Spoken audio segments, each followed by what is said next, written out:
Hi, we're Just Two Moms. We're expert contributors with FamilyAffaires.com. I'm Christy. And I'm Debbie. And today we're going to actually talk about something that a lot of people don't talk about, and that's your kids when they get kind of aggressive towards you. Especially for us when our kids were little. It was really hard. It would be obviously a bigger issue now since they're bigger, but a lot of that aggression has diminished as they've gotten older. But a lot of people don't want to admit that their kids are being physically aggressive to them because it makes them look like bad parents. Debbie, you want to? Yeah, I clearly remember days where my son would have a temper tantrum, something wouldn't go well for him, and he would not handle it appropriately, and he would take things out on me physically. He would either come at me or push me. I was the one that was around, so that was kind of like how things went.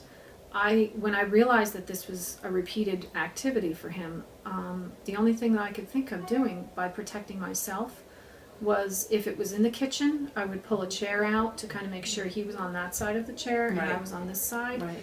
And it was kind of what worked in the moment. Right. Because I would constantly either have bruises on my legs or things that he would push at me. And it was, again, I think the scars physically were easier than the emotional because Absolutely. I didn't know what to do with that. And I didn't know how to talk about that. Right. And I might have only shared that with you once. Yeah. It's not something that people really talk about. Right.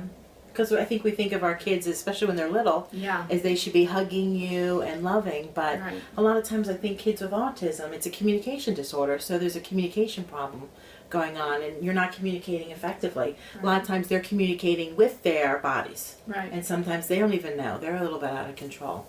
I know for us, my son used to get me right behind the knee. He used to pinch me right behind the knee. And boy, does that hurt. And, he was looking for my attention. He was attention seeking. He was actually seeking a negative attention. And it wasn't like I wasn't giving him attention anyway, but he just constantly needed to have my attention. So he was seeking that, and it took us a long time. I ended up trying to shift my body so that I was never putting him in that position so he was that close to me, to be able to get me there.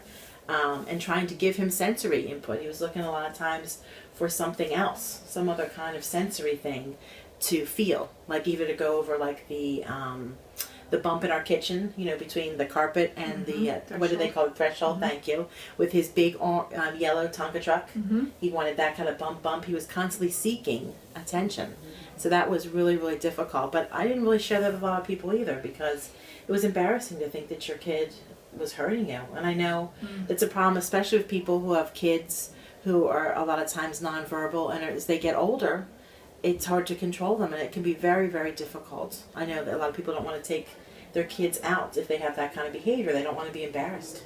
And I think puberty adds another element of aggression, because the hormones are making them a little bit more edgy, so to speak. Yeah. And when our kids get bigger, boys or girls. Right. I don't think it's really only, we both have boys. Right. I know that other parents have shared with me that their girls, as they're also hormonal, when something doesn't go right, it's like a natural thing for them to reach out and act. Right. And a lot of times the parents are the ones who are the brunt of that physical push. Right.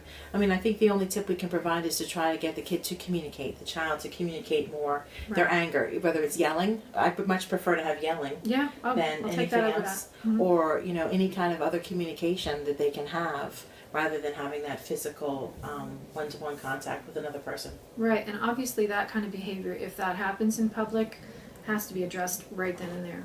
It's something that you stop whatever you're doing and you deal with that child, whether it's in the back of a car or stopping in a restaurant, or you have to deal with things in the moment. Right. So if this has happened to you, you're not alone. This has happened to many of us, and we know it can be difficult. It's very difficult. Okay.